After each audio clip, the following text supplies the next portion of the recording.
Comment apprendre à dire non par Didier Pénissard pour www.développement-personnel-club.com. Je n'arrive pas à dire non. Je n'ose pas lui refuser ce service. Je ne partage pas du tout son point de vue, mais j'ai du mal à lui dire que je ne suis pas d'accord. Je veux mettre fin à cette relation et pourtant, il m'est difficile de lui dire non, c'est terminé.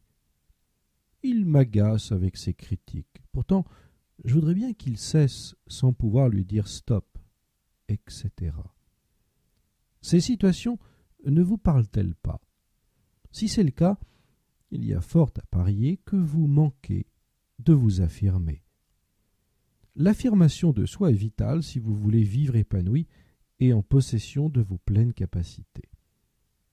Comment apprendre à dire non? Si vous avez cédé à une demande, alors que vous pensiez le contraire, voilà un bel exemple d'un manque d'affirmation de vous.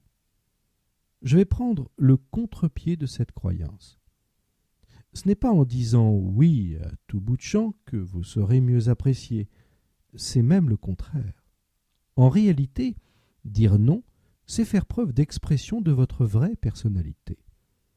Or, les gens qui ont une personnalité attirent. Elles sont plus respectées. Les suiveurs n'ont pas d'aura.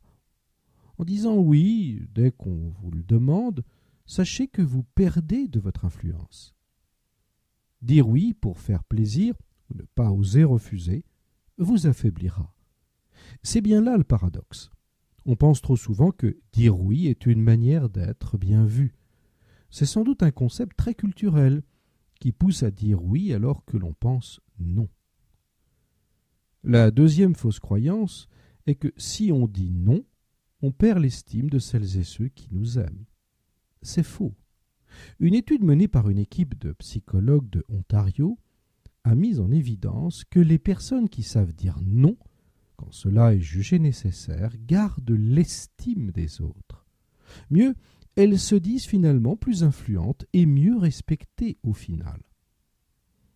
Savoir dire non s'apprend. Tout est question de présentation du non. Voici la formule qui donne toujours de bons résultats. Précisez toujours pourquoi vous déclinez la demande. Expliquez la raison avec précision. Par exemple, si on vous demande de garder le petit garçon de votre voisine, plutôt que de dire oui alors que vous pensiez non, dites pourquoi vous ne pouvez pas le garder.